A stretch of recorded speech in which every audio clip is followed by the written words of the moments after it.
Donc bonjour à tous.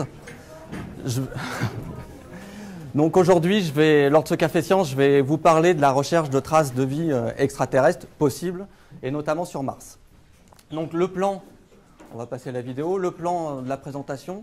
Alors évidemment, comme c'est un Café Science, vous pouvez m'interrompre quand vous le souhaitez pour poser des questions ou discuter. Enfin, pas trop, parce qu'on n'a qu'une heure quand même. Donc on commencera par une petite introduction pour situer un petit peu le sujet. Ensuite, on parlera de comment reconnaître les possibles traces de vie, où les chercher, quels sont les outils qui sont à notre disposition actuellement pour rechercher ces traces de vie. Et enfin, je parlerai un petit peu des futures missions et on conclura avec l'avenir. Donc pour commencer, je vais juste faire un petit historique de notre univers. Donc le Big Bang a eu lieu il y a en gros 14 milliards d'années. La création de la Terre et de notre système solaire, puisque la Terre s'est créée en gros en même temps que notre Soleil, a eu lieu il y a en gros 4,8 milliards d'années. Les premières traces de vie qui sont actuellement détectées sur Terre datent d'en gros 3,5 ou 3,8 milliards d'années. Donc en gros, 1 milliard d'années après la formation de la Terre sont apparues les premières traces de vie qu'on peut détecter actuellement sur Terre. Donc ce sont des traces fossiles. Les premiers êtres unicellulaires donc, sont arrivés à peu près il y a 2,7 milliards d'années. Et la flore et les animaux, en gros, il y a 540 millions d'années. Et les premiers hommes, il y a 7 millions d'années. Et on voit ici que l'apparition en gros de notre espèce et de l'homme est apparue très très tard d'un point de vue historique par rapport à la création de la Terre. Si vous rapportez ça à 24 heures, en imaginant que le Big Bang a eu lieu à la seconde zéro et que donc tout ça représente 24 heures, l'humain est apparu à la dernière seconde. Donc c'est pour vous donner un petit ordre d'idée de cette apparition et de un petit peu ce qu'on va rechercher. Ensuite, pourquoi s'intéresser à la recherche de traces de vie? Alors, de tout temps, hein, je ne vous le rappelle pas, mais l'homme, que ce soit les Grecs, que ce soit les hommes avant, ont cherché des réponses à ces questions qui peuvent être quasi métaphysiques, hein, qui sont qu'est-ce que la vie, d'où vient la vie, où mène la vie et d'où vient l'homme. Alors je les ai mis dans le désordre, hein. Après chacun en fonction de ses croyances, en fonction de ce qu'il pense, les mettra dans l'ordre qui lui est gré. Mais voilà les questions qui font qu'on s'intéresse à la recherche de traces de vie en dehors de la Terre et qu'on essaye aussi de comprendre comment la vie est apparue sur Terre. Et donc, pour répondre à ces questionnements, une science relativement jeune qui s'appelle l'exobiologie est apparue ces 50 dernières années, et cette science s'intéresse à l'étude de l'origine et la distribution et de l'évolution de la vie dans l'univers, ainsi que tous les processus et les structures qui lui sont associées. Donc on étudie la vie dans l'univers pour atteindre ses origines, sa distribution et son évolution. Et donc tout ça pour répondre aux questionnements qu'on a vus juste précédemment et qui peuvent se résumer à comment la vie est apparue sur Terre, et si elle provient d'une autre planète, ce qui est tout à fait possible, comment est-elle née sur cette autre planète ou ailleurs dans le système solaire, dans notre système solaire. Donc, bon, je vais pas me répéter, mais l'exobiologie va en gros s'intéresser à la vie terrestre actuelle et à ses limites, aux conditions qui ont permis l'émergence de cette vie, à l'évolution de la matière organique vers quelque chose qui va être vivant. Donc on va passer de l'inerte au vivant, qui est quelque chose de relativement compliqué et pour lequel on n'a pas encore de solution. Et ensuite, les possibilités d'apparition dans le système solaire. Et ce qui va nous intéresser, ce qui intéresse en l'occurrence la recherche qu'on mène ici au laboratoire au LGPM, c'est la vie dans l'univers sous toutes les formes qu'elle pourrait revêtir et sa recherche. Puisque on se base actuellement pour la recherche de traces de vie sur ce qu'on connaît sur Terre, mais pourquoi n'y aurait-il pas d'autres formes de vie, par exemple basées sur le silicium, à la place du carbone? Donc maintenant, on va s'intéresser à comment reconnaître les traces de vie, parce que c'est bien beau d'aller rechercher des traces de vie, d'aller rechercher de la vie ailleurs, mais encore faut-il pouvoir reconnaître ces traces de vie. Donc la question qui vient immédiatement, c'est comment définir la vie? Alors, donc en gros, il n'y a pas une définition de la vie universelle et universellement admise. Suivant votre domaine, votre culture, votre domaine de recherche et vos compétences, vous allez avoir une définition qui va être différente. Entre un biologiste et un physicien, vous n'allez pas avoir la même définition. Donc par exemple, Xavier Bichat a défini la vie comme l'ensemble des fonctions qui résistent à la mort. Vous avez Jacques Monod qui... il y a des fautes d'orthographe, c'est ça? Non. Donc, là, qui définit la vie comme étant la propriété des objets doués des objets doués d'un projet. Donc, c'est le concept qu'il a introduit par un mot qui est téléonomie, donc qui était un concept purement développé, qui a été développé par Jacques Monod. Ensuite, Schrödinger, pour lui, donc, qui est un physicien, hein, on verra que pour définir la vie, c'est justement, comme il n'y a rien qui s'y est complètement à une définition de la vie, on biaise souvent par des notions implicites. Donc après, le pauvre, il n'est plus là pour nous dire, mais on pourra dire que la mort, c'est l'extinction de la vie. Donc. Ensuite, donc, pour Schrödinger, c'est tout le problème de la définition du concept de la vie. Ensuite, pour Schrödinger, donc, qui est un physicien, c'est les êtres qui n'ont de cesse de s'écarter de l'entropie maximale. Donc, par exemple, une cellule va avoir comme objectif, entre guillemets, de résister à l'équilibre qui impliquerait sa mort. Donc, pour un autre biologiste, c'est une cellule qui a des capacités de reproduction et de son métabolisme. Donc, pareil, pour un biologiste moléculaire, c'est un système moléculaire capable d'autoréplication, etc., et d'évolution. Donc, on va avoir autant de définitions que, en gros, de gens et de cultures.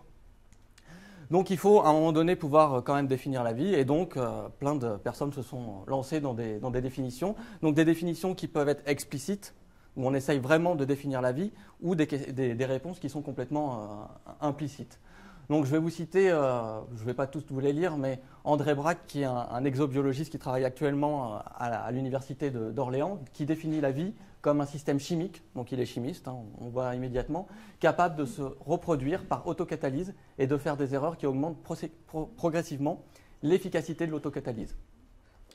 Et vous avez aussi Carl Sagan, donc, qui est un chercheur qui a initié la mission Viking sur Mars en 1976, qui définissait donc la vie, puisque la mission Viking allait rechercher des traces de vie, on en parlera juste après, comme un système capable de reproduction, de mutation et de reproduction de ces mutations. Et donc évidemment, c'est une notion floue et pleine de complexité. Donc pour terminer, sur cette définition de la vie, je dirais, est-ce qu'on a besoin réellement d'une définition de la vie pour travailler sur la recherche de traces de vie? Alors certains diront oui, d'autres diront non, et en gros, je dirais qu'en physique, il y a des notions qui parfois n'ont pas besoin d'être définies. Les physiciens ne les définissent pas explicitement pour travailler dessus. Donc non, on n'a pas forcément besoin d'une définition de la vie pour aller chercher des traces de vie.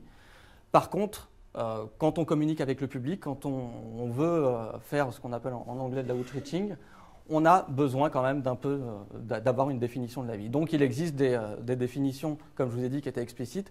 Et donc pour aller rechercher des traces de vie, il va falloir maintenant définir ce qu'on appelle des biomarqueurs. C'est-à-dire, puisqu'on va rechercher de la vie, il faut donc définir des biomarqueurs, des molécules ou des choses qui pourront être associées à la vie sans aucune ambiguïté. Donc la plus simple, ce sera effectivement trouver des martiens. Si on va sur une planète, en l'occurrence sur Mars, et qu'on trouve ce genre de bête, il n'y a pas besoin de définir ce que c'est la vie, on trouvera et on dira « ok, c'est la vie ». Maintenant, c'est un peu plus complexe que ça, puisqu'on a 2 petits rovers qui sont actuellement sur Mars et ils n'ont jamais trouvé ce genre de bête. Donc du coup, on est obligé d'aller un petit peu au niveau de la molécule.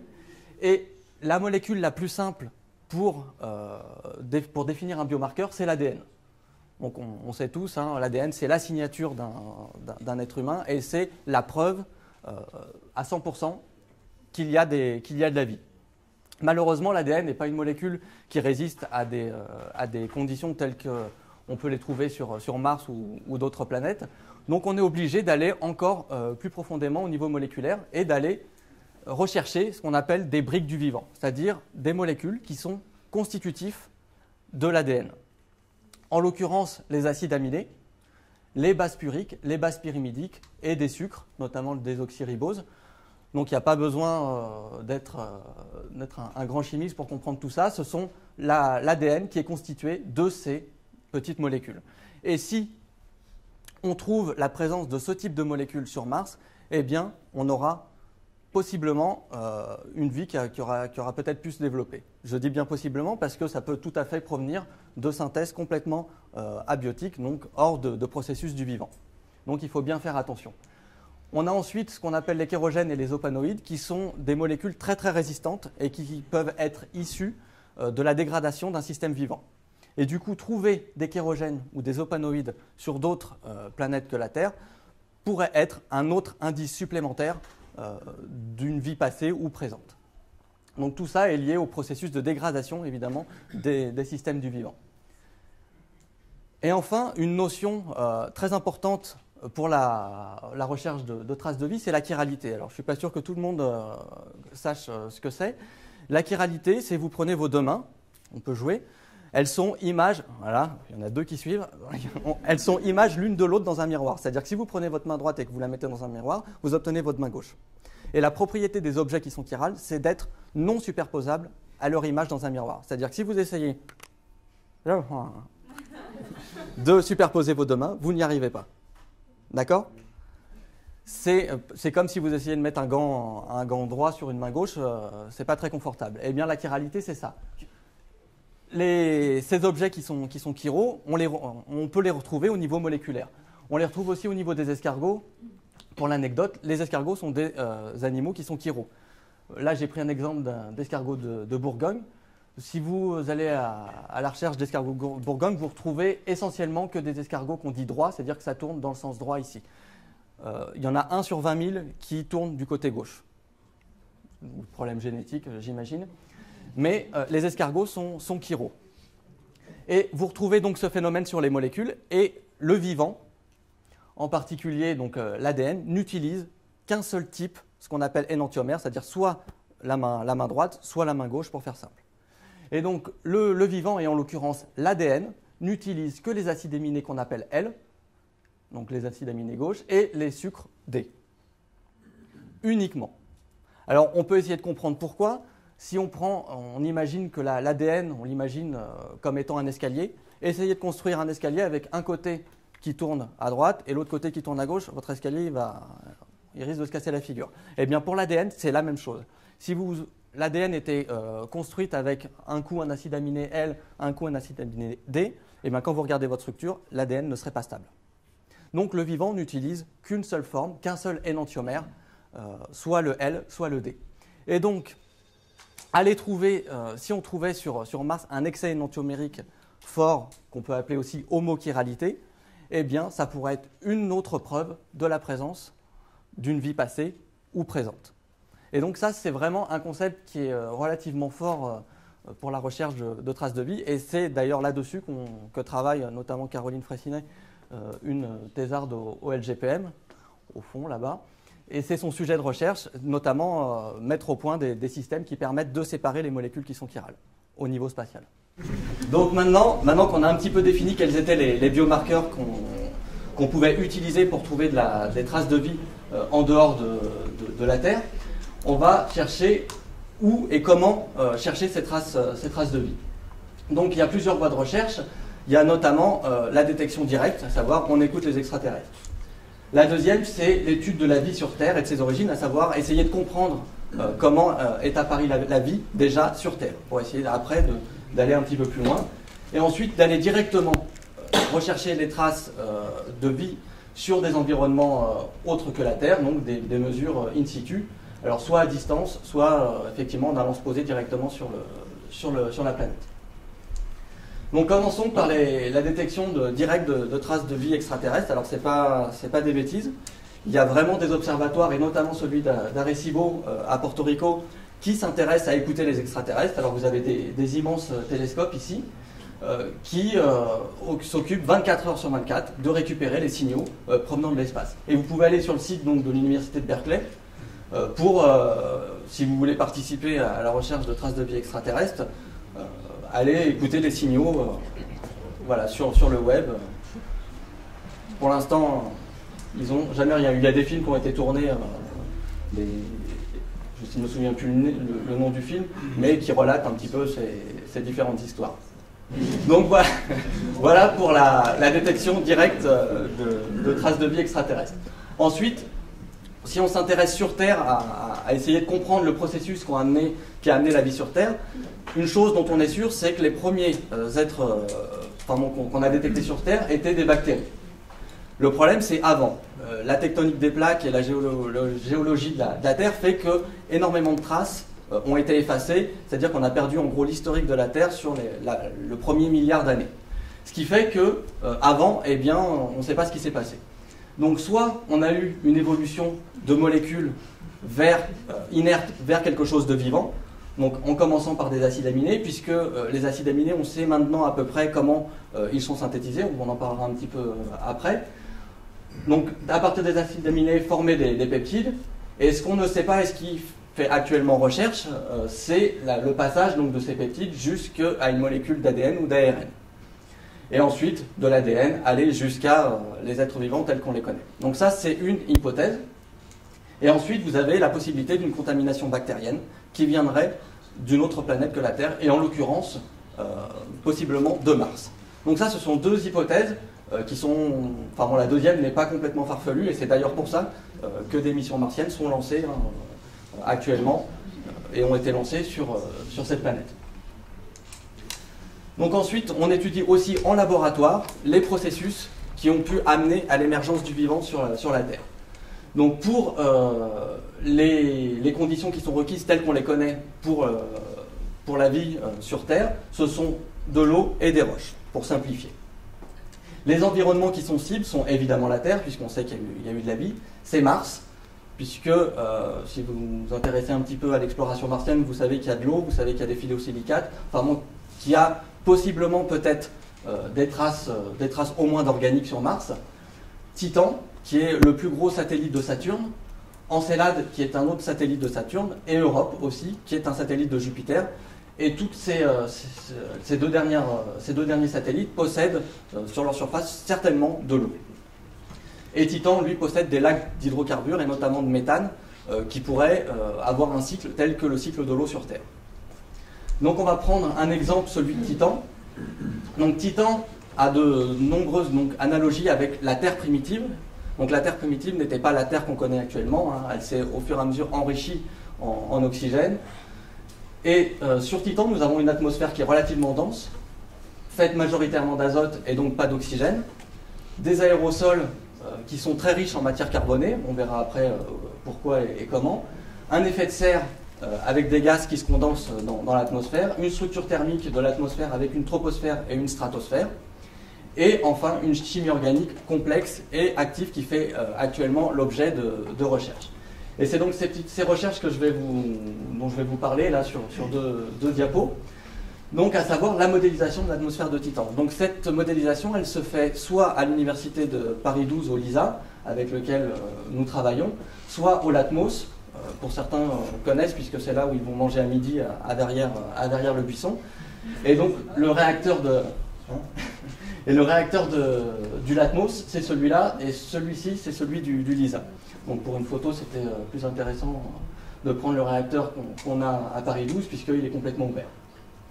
Et donc, on reproduit l'atmosphère de Titan avec des mélanges d'azote, de CH2 et de CO, et on irradie ça avec un plasma, et on regarde ce qu'on obtient.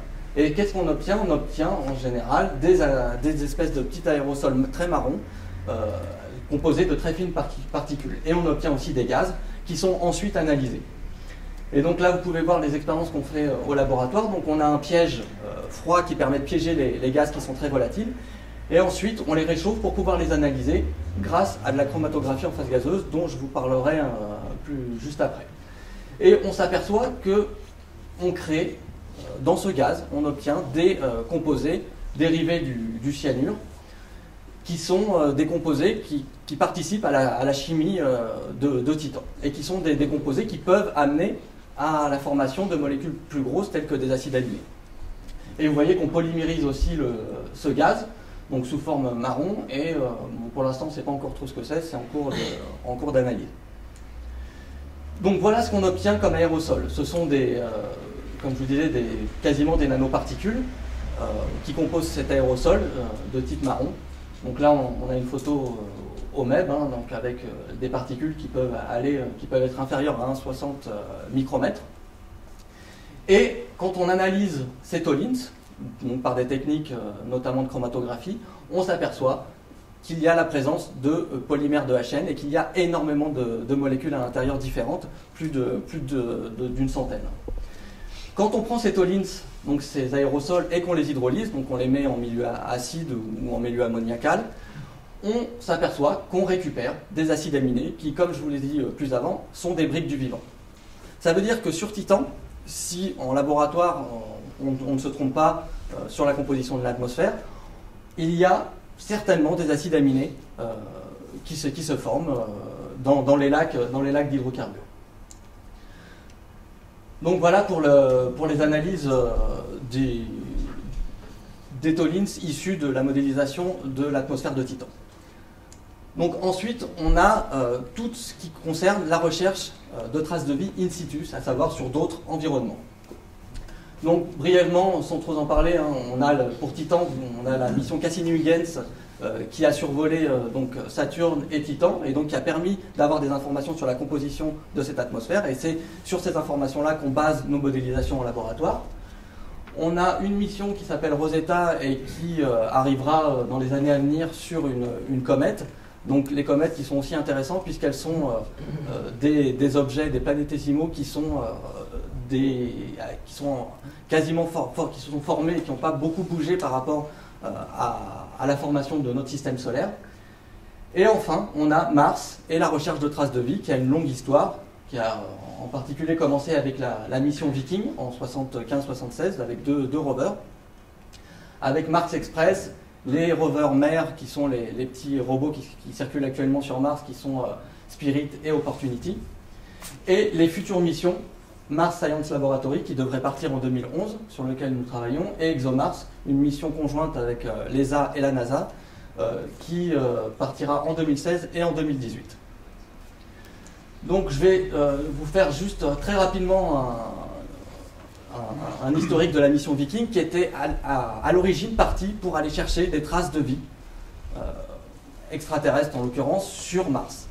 Cette mission, elle consistait pour la partie qui était exobiologie, donc on va passer la première expérience, on va prendre la deuxième, elle consistait à mettre des nutriments qui étaient marqués, donc avec des isotopes, sur le sol martien et regarder si il y avait un dégagement de CO2 ou d'oxygène qui en l'occurrence aurait pu être la preuve de présence d'organismes vivants qui, pour simplifier, mangeaient ces nutriments.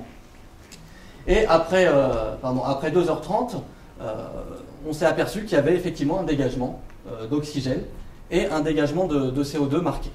Donc à ce moment-là, tous les chercheurs ont sauté de joie en disant il y a de la vie, il y a de la vie. Sauf que derrière, on a eu une analyse de chromatographie, de spectrométrie de masse, pour aller chercher, donc s'il y a de la vie, il y a des composés organiques obligatoirement parce qu'on chauffe à 500 degrés, donc on obtient par pyrolyse ces composés organiques. Et là, on n'a rien eu. Donc conclusion de ces expériences, et pour expliquer la présence d'oxygène et de CO2, les chercheurs ont dit, et c'est encore discuté actuellement, que c'était dû à l'eau oxygénée qui oxydait donc les nutriments et donc évidemment dégageait du CO2 et de l'oxygène. Et donc pas de traces du vivant. Du coup, ça a arrêté l'exploration martienne pendant au moins une vingtaine d'années, et l'exploration martienne n'a repris qu'il y a quelques années grâce à la découverte dans une météorite ALH qui se nomme ALH 8401, donc qui a été découverte en 84, à l'intérieur duquel on a, les chercheurs, et c'est encore discuté actuellement, certains chercheurs, et notamment aux États-Unis et à la NASA, ont dit qu'il y avait à l'intérieur des traces qui étaient issues du vivant. Et donc ça a relancé toute l'exploration martienne. Et donc ce qui explique que maintenant on a plusieurs missions qui sont lancées vers Mars. Donc avant d'aller sur les missions martiennes, je vais vous parler un petit peu des outils qu'on a actuellement sur les 2 prochaines missions pour la recherche de traces de vie. Donc tout d'abord, il faut bien comprendre une chose, c'est qu'il n'y a personne sur Mars pour faire les analyses. Donc c'est de l'analyse in situ. Ce sont des appareils qui vont faire l'analyse. Donc il faut mettre au point des méthodes, une méthodologie analytique capable d'aller chercher, en gros, la molécule sur un sol qui contient quasiment rien. Donc c'est pas comme sur Terre, vous prenez pas 1 kg de terre et puis vous faites votre extraction et vous recherchez de la matière organique. Là, en gros, on a le droit à 50 mg. 50 mg, c'est quasiment rien. Et donc sur ces 50 mg, il faut extraire déjà toutes les molécules qui sont réfractaires, parce que c'est les plus difficiles à récupérer, puisqu'elles ne sont pas volatiles. Ensuite, une fois qu'on les a extraites, s'il y en a beaucoup, elles vont être mélangées, donc il va falloir les séparer, et ensuite il va falloir les détecter. Donc tout ça sur des petits modules qui ont cette taille-là, et qui contiennent en gros 5, 6, 7 expériences différentes de la nôtre. Et donc c'est pour atteindre ces buts qu'on a deux missions martiennes, qui est Mars Science Laboratory, mission américaine, et ExoMars, une mission conjointe de l'ESA et de la NASA. Et donc qu'est-ce qu'il y a à bord de ces missions? Donc comme je vous disais, il faut déjà séparer les composés. Donc pour séparer les composés, on utilise ce qu'on appelle la chromatographie, qui va permettre de séparer des mélanges complexes. Alors quand je dis séparer des mélanges complexes, vous imaginez, dans l'industrie du parfum, ils sont capables de séparer plus de 500 composés quand ils les injectent en chromatographie en phase gazeuse. Alors là, pour vous expliquer un petit peu comment ça marche, donc il y a un petit schéma ici, vous injectez quelque chose qui est coloré au départ et vous arrivez à le séparer en le passant sur une colonne. Donc pour que ce soit un petit peu plus vivant, alors je ne sais pas si on a le temps de tout faire, non, je ne vous ferai pas forcément les M&M's, mais on pourra en manger après quand même. Donc la plus parlante, c'est ça. On va imaginer que la colonne chromatographique qui est embarquée et sur lequel on travaille, c'est ça. Dans l'absolu, la colonne, c'est un petit tube de cette taille-là, celle-là fait 30 mètres. Donc on va la représenter par cette colonne qui est remplie de balles de ping-pong. Est-ce qu'il y a quelqu'un qui est grand qui veut venir jouer? Oh, lui. Là, je suis trop petit. Allez, Nicolas. Personne ne veut, mais... Donc ça représente les molécules. Donc c'est des perles de différentes couleurs. Donc du rouge, du jaune et du noir. Et il suffit de les introduire à l'intérieur, là-haut. Vas-y. Oh, tu mets tout. Tout d'un coup. Ouais, vraiment tout d'un coup. Voilà. Et donc là, on est obligé d'un peu de remuer. Hein. C'est ce qui mime ce qu'on appelle nous le gaz vecteur ou la phase mobile. Et bon, des fois il y a quelques ratés. Hein. Et là, normalement, on va dire que c'est la faute à Nicolas s'il y en a une qui s'est passée. Voilà, on voit pas. Donc normalement, vous avez les rouges qui sont sortis en premier, ensuite les jaunes et ensuite les noirs. D'accord? C'est en gros le principe de la chromatographie. Donc je ne vais pas vous faire d'histoire ici, c'est dû à la taille des molécules. Il existe de la chromatographie qui est basée sur la taille. Nous, ce qu'on utilise, c'est pas forcément basé sur la taille. C'est merci.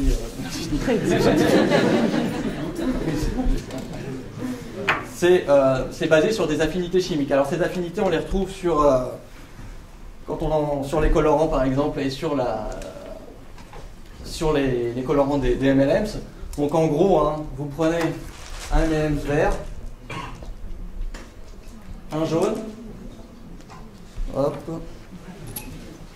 Par contre là j'ai besoin de... Je suis désolé, hein, c'est d'office. Il faut remuer un petit peu. Pas très long. Donc vous remuez un petit peu jusqu'à enlever tout le colorant. On va le faire rapidement. Et après il suffit de déposer donc, du colorant bleu, du colorant vert et du colorant jaune sur... c'est une simple feuille de buvard hein, ici. Donc là ça va peut-être... ouais. On va commencer par le vert. Voilà. Donc on place une goutte de vert, du jaune.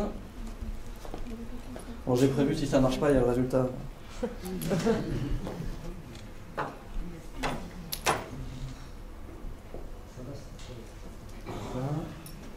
Et du bleu.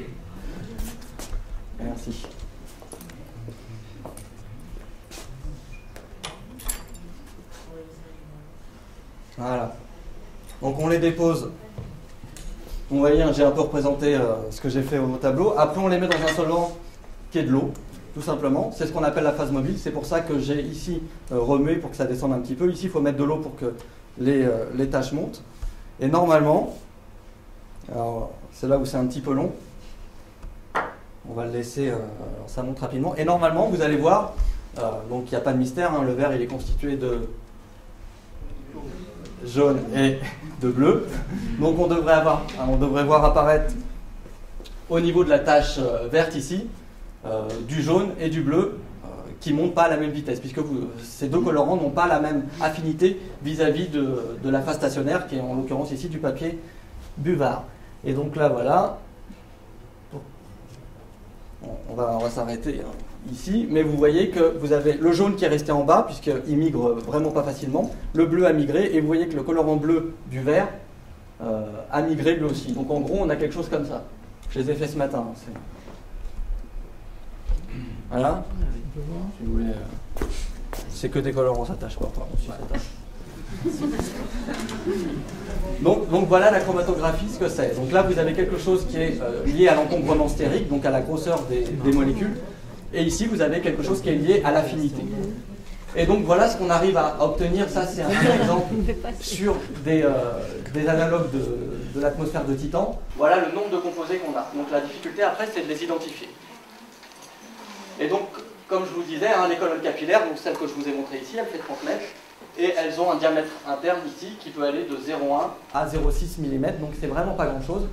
Et elles contiennent aussi une phase stationnaire, qu'on voit ici un petit peu légèrement moins foncée, qu'on peut choisir en fonction des molécules qu'on a analysées. Et ici on a une phase stationnaire qui est complètement apolaire, donc qui va aller plutôt retenir les composés qui sont apolaires. C'est une notion un peu plus scientifique pour ceux qui sont pas... qui ne connaissent pas trop la chimie, c'est pas bien grave, hein, c'est un peu comme les colorants qui montent moins vite que le bleu plus vite que le jaune. Et donc ensuite, une fois qu'on a séparé ces molécules, c'est comment les détecter. Alors pour les détecter, on a ce qu'on appelle la spectrométrie de masse, alors toutes ces techniques que je vous présente, ce sont des techniques qui sont embarquées et qui sont spatialisables. Donc la spectrométrie de masse, elle consiste à prendre une molécule, à l'ioniser, c'est-à-dire lui arracher un électron, donc à la rendre instable et à la fragmenter. Donc vous la fragmentez en plusieurs masses, M1 et M2 ici, puisque en l'occurrence on imagine que c'est une molécule d'eau ici, donc qui est formée de 2 atomes d'hydrogène et d'un atome d'oxygène. Et ces masses vont être détectées grâce au spectromètre de masse, et vous allez avoir un spectre qui va être de ce type-là. Donc avec la masse M1 qui est détectée et la masse M2 qui est elle aussi détectée, et la masse M1 plus M2 qui correspond à la molécule instable ici, qui elle aussi va être détectée puisqu'elle est ionisée. Et donc grâce à ce spectre-là, on va pouvoir identifier les molécules. C'est un peu comme l'ADN, notre ADN, c'est-à-dire c'est la signature d'un composé. Et pour résumer, pour vraiment simplifier beaucoup, on va dire qu'un spectre de masse est vraiment caractéristique d'une seule molécule. Ce n'est pas toujours vrai. Et donc pour prendre l'exemple de l'ananine, qui est un acide aminé du vivant, on lui fait subir un impact électronique à 60 électronvolts, donc elle devient instable, on fait sa fragmentation, et sa fragmentation, on récupère les différents fragments en fonction de leur masse, et vous obtenez ce type de spectre qui est caractéristique de l'ananine. Et donc ça permet de détecter les composés inconnus à l'origine. Donc comme je vous disais, tout ça, c'est bien, mais il faut d'abord extraire les composés. Parce que pour l'instant, je vous ai parlé de molécules qui étaient en gros volatiles, hein, qu'on mettait dans le chromato, mais avant, il faut les analyser. Donc pour ça, on a développé une méthode d'extraction in situ. Alors, on est sur de la chromatographie en phase gazeuse, c'est-à-dire que les molécules, il faut qu'elles soient gazeuses. Si elles ne sont pas volatiles, on ne peut pas les analyser. Elles restent coincées dans la colonne. Vous imaginez mettre du liquide là-dedans, hein, c'est impossible de le faire circuler. Donc si les molécules sont non volatiles, en gros telles que la chenille, vous ne pourrez pas les analyser. Donc qu'est-ce qu'on fait? On le fait subir une transformation, donc qu'on appelle une dérivatisation ou une fonctionnalisation, et on la transforme en papillon, et ce papillon devient volatile, et donc là on a accès à l'analyse des composés organiques. D'accord? Donc ce qu'il faut retenir, c'est que les molécules qui sont non volatiles, on ne peut pas les analyser au niveau spatial. Sur Terre, il n'y a pas de problème. Mais au niveau spatial et en chromatographie en phase gazeuse, on ne peut pas. Donc du coup, on est obligé de faire cette étape de dérivatisation. Donc pour les chimistes, voilà le composé, l'agent de fonctionnalisation qu'on utilise, c'est le MTBSTFA. Donc je ne vais pas vous lire le truc, c'est un composé silylé qui a l'avantage de couper toutes les liaisons hydrogènes qui font qu'une molécule est non volatile. Et on obtient un spectre de ce type-là. Et donc on a aussi développé un réacteur, parce que c'est bien beau de développer ce mode de réaction, mais il faut aussi développer l'endroit dans lequel va se réaliser cette extraction. Et donc on a développé avec l'aide du CNES un réacteur qui est pour l'instant un réacteur de laboratoire, qui a cette tête-là dans le laboratoire, on ne voit pas très bien, mais le réacteur se trouve ici, et le réacteur est schématisé ici. Donc il n'est vraiment pas très grand, hein, il est en gros de cette taille-là. Et ça a amené au dépôt de 2 brevets, parce que l'avantage de ce réacteur, c'est qu'il est capable de monter à 500 degrés en 10 secondes, mais aussi de descendre de 500 degrés à 70 degrés en moins de 15 secondes. Ce qui permet de faire une extraction et d'arracher les molécules de la matrice organique sans détruire ces molécules. Et donc ça, c'est un modèle de laboratoire, et on essaye, vous voyez ici, pour ceux qui sont déjà passés au labo, vous avez le chromato et le spectre de masse ici, donc qui sont en gros grands comme ça tout seuls. Et là, vous avez en fouillis le réacteur qui est ici, plus d'autres petits modèles, puisqu'on essaye de les miniaturiser. Et le prochain modèle qu'on développe en collaboration toujours avec le CNES, et sur lequel on a déjà un brevet, c'est un petit réacteur qui viendra se placer directement ici, et qui sera en gros grand comme ça. Et donc, on commence à atteindre des tailles qui sont compatibles avec la spatialisation. Donc voilà pour les outils qui sont à notre disposition pour l'instant.